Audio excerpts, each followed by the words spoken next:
कभी सोचा है ये बड़ी बड़ी पानी की टंकियां हमेशा इतनी ऊंचाई पर क्यों बनाई जाती हैं? एक चम्मच मिट्टी आपको मौत की नींद सुलाने के लिए काफी है, पर ऐसा क्या है इस मिट्टी में? ये कौवा इन चींटियों के बीच बैठ के क्या कर रहा है? क्या कोई स्पा करवा रहा है? शायद हाँ। इस जानवर को दिन में 2 बार ब्रश करवाया जाता है, पर क्यों? न्यूज़पेपर तो 20 रुपए का बनता है, तो कंपनीज हमें 5 रुपए में क्यों बेचती हैं? अगर ये इंसान पाकिस्तान ना गया होता तो शायद आज इंडिया में थार, स्कॉर्पियो और बोलेरो जैसे व्हीकल्स ना होते। एक ऐसा बीज जो अपने आप जमीन के अंदर ड्रिल हो जाता है और जंगल को हरा भरा कर देता है। समुद्री जहाज की रस्सियों पर लगी ये छोटी सी चीज कैसे करोड़ों रुपए बचाती है। हर जगह आपको एक ट्रायंगल शेप जरूर दिखेगी, पर क्यों? ऐसी रोड जिन पर कार चलाते ही म्यूजिक बजना शुरू हो जाता है, और इन एक्सपेरिमेंट्स को देख के आपके सारे शक दूर हो जाएंगे। वीडियो बहुत ही इंटरेस्टिंग होने वाली है, तो इसको एंड तक जरूर देखना। एम है 10,000 लाइक्स का। नंबर 15, इस कौवे के ऊपर बहुत सारी चींटियां चिपकी हुई हैं, फिर भी ये कौवा बड़े आराम से बैठा है और जरा भी नहीं हिल रहा। अब आप सोच रहे होंगे कि शायद ये इसका घोंसला होगा, लेकिन नहीं। सच तो ये है कि कौवा खुद चल के चींटियों के पास आया है। दरअसल ये कौवा चींटियों से स्पा करा रहा है, जैसे हम कराते हैं, और इसे साइंस में कहते हैं एंटिंग। इसमें कौवा चींटियों के बीच बैठ जाता है और उन्हें अपनी बॉडी पर चढ़ने देता है, क्योंकि जब इतनी सारी चींटियां आपस में भिड़ती हैं, तो वो इरिटेट होकर डिफेंड करने के लिए फॉर्मिक एसिड छोड़ती हैं, और यही तो कौवे को चाहिए, क्योंकि ये फॉर्मिक एसिड कौवे के फेदर्स और स्किन पर लगे माइट्स, लाइस जैसे पैरासाइट्स को मारने या उन्हें दूर भगाने का काम करता है, बिल्कुल नेचुरल पेस्टिसाइड की तरह। इस देसी स्पा के बाद कौवे को काफी सुकून मिलता है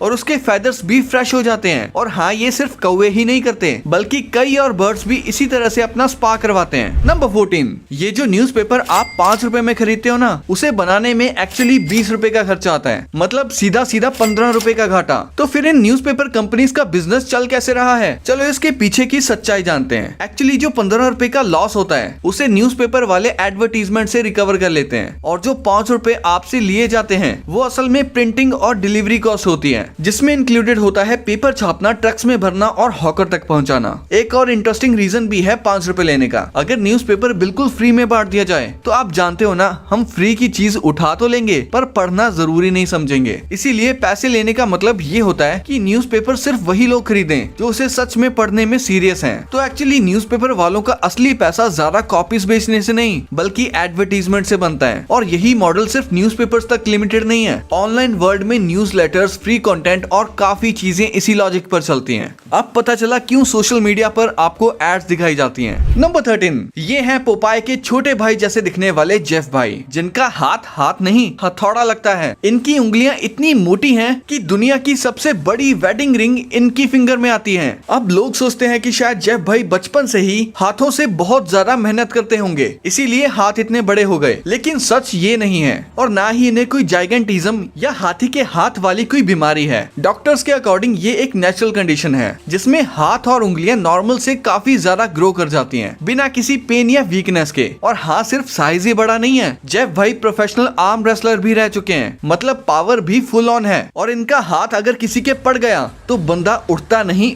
उठ जाता है। नंबर 12, अगर ये इंसान पाकिस्तान ना गया होता तो शायद आज इंडिया में थार, स्कॉर्पियो और बोलेरो जैसे व्हीकल्स ना होते। और क्या आप जानते हो, महिंद्रा एंड महिंद्रा का ओरिजिनल नाम महिंद्रा एंड मोहम्मद हुआ करता था। कहानी शुरू होती है 1945 में लुधियाना से, जहां जगदीश चंद्र महिंद्रा, कैलाश चंद्र महिंद्रा और मलिक गुलाम मोहम्मद मिलकर एक स्टील ट्रेडिंग कंपनी शुरू करते हैं। कंपनी का नाम रखा जाता है महिंद्रा एंड मोहम्मद। 1945 से 1947 तक कंपनी जैसे तैसे चल रही होती है। तभी 1947 से 48 के आसपास कहानी में एक बड़ा ट्विस्ट आता है। मलिक गुलाम मोहम्मद बिजनेस छोड़कर न्यूली फॉर्म्ड पाकिस्तान चले जाते हैं, जहां बाद में वो पाकिस्तान के फाइनेंस मिनिस्टर भी बनते हैं। उनके जाने के बाद महिंद्रा भाइयों के पास लिमिटेड रिसोर्सेज बचते हैं और कंपनी के नाम का एक स्टैम्प M&M नाम चेंज करना उस टाइम फाइनेंशियली पॉसिबल नहीं था, इसीलिए उन्होंने एक स्मार्ट डिसीजन लिया। M&M को रखा गया, लेकिन फुल फॉर्म बदल दी गई, महिंद्रा एंड मोहम्मद से महिंद्रा एंड महिंद्रा। फिर स्टील बिजनेस को साइड में रखकर उन्होंने विलीज ओवरलैंड से इंडिया में जीप मैन्युफैक्चरिंग का लाइसेंस ले लिया, और 80s 90s के टाइम पे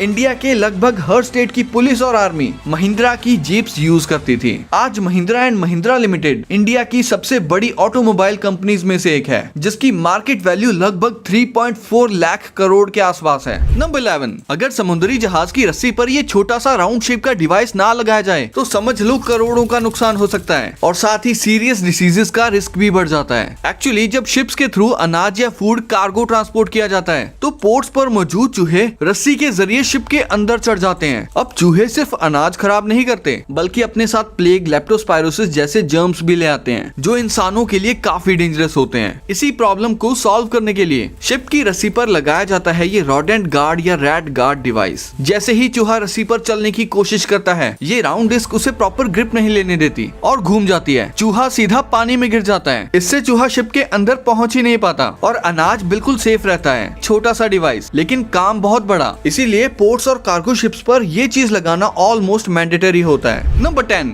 इंडिया से लगभग 6000 किलोमीटर दूर पैसिफिक ओशन के पास एक जगह है जिसे कहते हैं पैसिफिक रिंग ऑफ फायर। ये एक ऐसी बेल्ट है जहाँ मल्टीपल टेक्टोनिक प्लेट्स आपस में मिलती और टकराती हैं। इसी वजह से दुनिया के लगभग 75% एक्टिव वोल्केनोज इसी रीजन में पाए जाते हैं और जापान एग्जैक्टली इसी रिंग ऑफ फायर पर है। इसीलिए वहाँ अर्थक्वेक्स और सुनामी का रिस्क हमेशा हाई रहता है। अब यहाँ एक कंपैरिजन समझना जरूरी है। 2023 में टर्की में 7.8 मैग्नीट्यूड का अर्थक्वेक आया था जिसमें अनफॉर्चुनेटली 50,000 से ज्यादा लोगों की जान चली गई। लेकिन वहीं दूसरी तरफ 1 जनवरी 2024 को जापान के नोटो पेनिनसुला में 7.5 मैग्नीट्यूड का अर्थक्वेक आया और उसमें डेथ्स का नंबर काफी कम रहा, मतलब हंड्रेड्स में, नॉट टेंस ऑफ थाउजेंड्स। और इसी बात के लिए जापान को सीरियसली अप्रिशिएट करना चाहिए। जापान ये डिजास्टर्स 3 मेन तरीकों से कंट्रोल करता है। सबसे पहले advanced early warning system. Japan का earthquake warning system seismic waves detect होते ही सेकंड्स पहले अलर्ट भेज देता है। मोबाइल्स, टीवी, ट्रेन सब जगह। और बचपन से ही लोगों को सिखाया जाता है कि अलर्ट आते ही क्या करना है। पैनिक ना करें, सिर्फ ट्रेंड रिस्पॉन्स करें। दूसरा,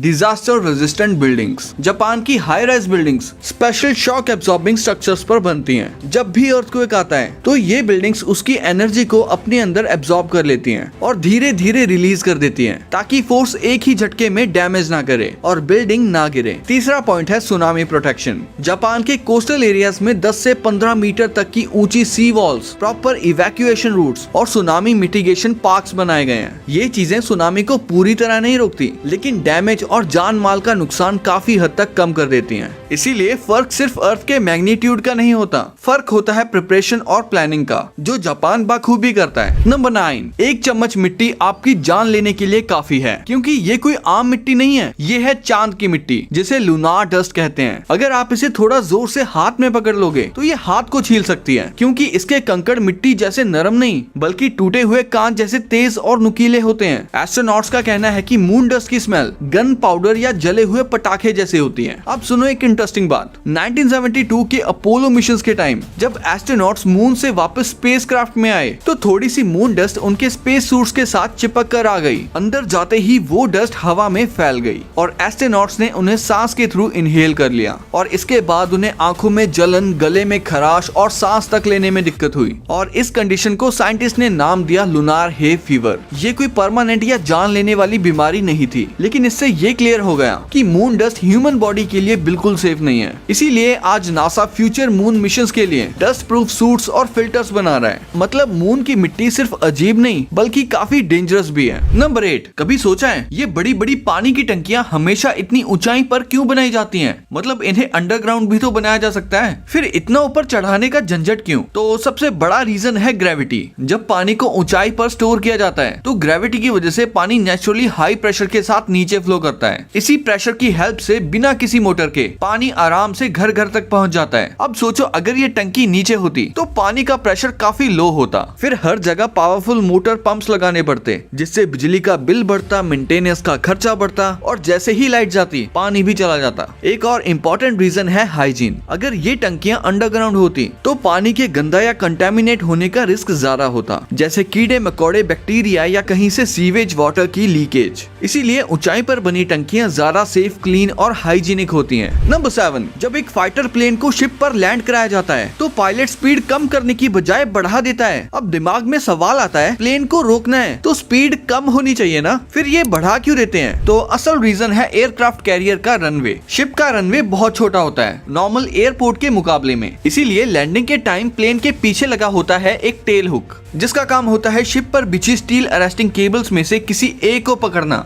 जैसे ही हुक केबल पकड़ती है प्लेन सेकंड्स के अंदर रुक जाता है। अब यहाँ एक ट्विस्ट है, अगर लैंडिंग के दौरान हुक किसी भी केबल को मिस कर गई और पायलट ने स्पीड पहले से ही कम कर रखी होती तो प्लेन के पास दोबारा उड़ने का चांस ही नहीं बचता और करोड़ों का जेट सीधा समंदर में गिर सकता है। इसी रिस्क से बचने के लिए पायलट्स लैंडिंग के टाइम फुल पावर लगाए रखते हैं ताकि अगर हुक मिस भी हो जाए तो प्लेन तुरंत दोबारा टेक ऑफ करके गो अराउंड कर सके। इसे कहते हैं बोल्टर लैंडिंग। और हाँ, हर फाइटर जेट को हुक की जरूरत नहीं होती। कुछ स्पेशल जेट्स जैसे हैरियर और F-35 भी वर्टिकल या शॉर्ट टेक ऑफ लैंडिंग कर सकते हैं जहां अरेस्टिंग केबल्स की जरूरत नहीं पड़ती। Jet landing pure physics, safety और ट्रेनिंग का खेल है। नंबर 6, ये जो आप देख रहे हो ना, ये कोई नॉर्मल बीज नहीं है। ये है एरोडियम इंस्पायर्ड सीड जो खुद को जमीन के अंदर ड्रिल कर सकता है। और ये एक ऐसी स्मार्ट टेक्नोलॉजी है जो कटे हुए जंगलों को बिना ज्यादा मेहनत के दोबारा हरा भरा कर सकती है। इन सीड्स को ड्रोन के थ्रू हवा से गिराया जाता है। अब सवाल ये है, बिना हाथ लगाए ये बीज जमीन के अंदर जाता कैसे है? इसका जवाब छुपा है इसके जीनियस डिजाइन में। मॉर्फिंग मैटर लैब की टीम ने इस स्ट्रक्चर को इस तरह से डिजाइन किया है कि इसमें 3 एंकर पॉइंट्स होते हैं जो सीड को पलटने या हवा में उड़ जाने से रोकते हैं। बीज का जो स्पाइरल स्ट्रक्चर होता है वो ओक ट्री की स्पेशली प्रोसेस्ड वुड से बना होता है जो मॉइस्चर के साथ रिएक्ट करता है।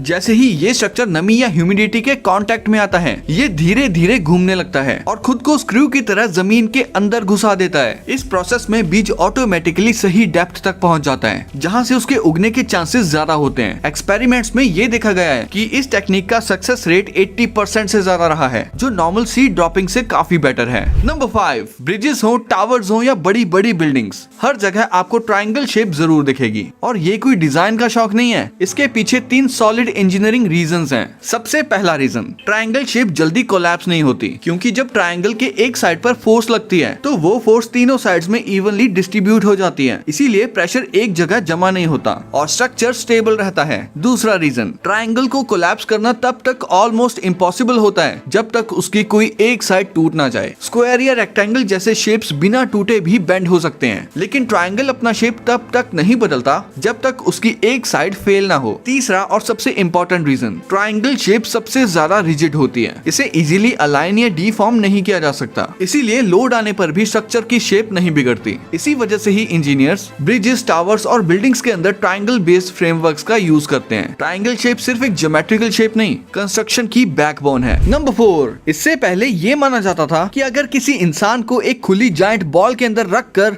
एरोप्लेन से गिरा दिया जाए तो वो बॉल एयर बैग की तरह काम करेगी और इंसान बच जाएगा। इसी मिथ को टेस्ट करने के लिए मिथ बस्टर्स ने एक प्रॉपर एक्सपेरिमेंट किया। उन्होंने एक ह्यूमन साइज डमी यूज की जिसके सिर और चेस्ट पर अलग अलग कलर्स के शॉक सेंसर्स लगाए गए ताकि इम्पैक्ट फोर्स एक्यूरेटली मेजर हो सके। सबसे पहले डमी को बिना किसी प्रोटेक्शन के हाइट से गिराया गया। डमी लगभग 120 माइल्स पर आवर की स्पीड से ग्राउंड पर आकर हिट हुई। रिजल्ट, शॉक सेंसर्स ने एक्सट्रीम इम्पैक्ट रिकॉर्ड किया। डमी के हेड और चेस्ट पर जानलेवा फोर्स आई, मतलब इस कंडीशन में ह्यूमन सर्वाइवल इम्पॉसिबल था। इसके बाद सेकंड टेस्ट में डमी को उसी हाइट से एक जायंट बॉल के अंदर रखकर गिराया गया। बॉल की वजह से गिरने की स्पीड कम होकर लगभग 56 माइल्स पर आवर हो गई और जमीन पर गिरने के बाद बॉल बाउंस भी करने लगी, लेकिन फिर भी रिजल्ट अनसक्सेसफुल ही रहा। इम्पैक्ट फोर्स अभी भी इतनी ज्यादा थी कि डमी सर्वाइव नहीं कर पाई। फाइनल टेस्ट में डमी को बबल रैप से लपेटकर बॉल के अंदर डाला गया। इस बार इम्पैक्ट और स्पीड और कम हो गई, रिजल्ट फिर भी वहीं का वहीं रहा। मतलब जायंट बॉल हो या बबल रैप, प्लेन से इतनी ज्यादा हाइट से गिरने पर इंसान को बचाना पॉसिबल ही नहीं है। ये आइडिया सुनने में कूल लगता है, लेकिन रियल फिजिक्स और ह्यूमन बॉडी लिमिट्स के हिसाब से ये मिथ कंप्लीटली बस्टेड है। नंबर 3, इस जानवर को दिन में 2 बार दांत ब्रश करवाए जाते हैं और इसी वजह से लोग इसे दुनिया की सबसे क्यूट वेल्स में से एक कहते हैं, लेकिन गलती से भी इसे डॉल्फिन मत समझ लेना। इसका नाम है बेलुगा वेल और हाँ, ये कोई फिश नहीं, प्रॉपर वेल है। बेलुगा वेल बाकी वेल्स की तरह जायंट या डेंजरस नहीं होती। इसका साइज रिलेटिवली छोटा होता है और लुक में ये डॉल्फिन की कजन जैसी लगती है, इसीलिए काफी लोग कंफ्यूज हो जाते हैं। बेलुगा वेल्स का दिमाग काफी शार्प होता है, ये बहुत इंटेलिजेंट और सोशल होती हैं। ऐसी इंटेलिजेंस जो डॉल्फिन के लेवल के आसपास आती है। इसी वजह से कुछ जगहों पर पहले डॉल्फिन्स के जो शोज होते थे उनमें बेलुगा वेल्स को भी ट्रेन किया गया। हाँ, मेनली एक्वेरियम्स और मेरीन पार्क्स में, पर आजकल इस पर काफी डिबेट और रिस्ट्रिक्शंस भी हैं। अब सबसे इंटरेस्टिंग बात, बेलुगा वेल एक लौती ऐसी वेल है जो ट्रेनिंग के दौरान रेगुलरली अपने दांत क्लीन करवाने के लिए खुद आती है। ये कोई नेचुरल हैबिट नहीं है, बल्कि ह्यूमन केयर में रहने पर सिखाया गया बिहेवियर होता है। और अब आते हैं इसके सर पर बनी हुई उस अजीब सी सॉफ्ट बॉल पर। इसे कहते हैं मेलन। ये मेलन बहुत मुलायम और फ्लेक्सिबल होती है। ये बेलुगा वेल को एकोलोकेशन में हेल्प करती है, यानी आवाजों के जरिए पास के ऑब्जेक्ट्स, डिस्टेंस और डायरेक्शन समझने में। इसी पावर की वजह से बेलुगा वेल्स अंधेरे पानी में भी इजीली नेविगेट कर पाती हैं और अपने ग्रुप के साथ कम्युनिकेट करती हैं। नंबर 2, जैसे ही इन रोड्स पर से कोई गाड़ी गुजरती है, रोड अचानक म्यूजिक बजाना शुरू कर देती है।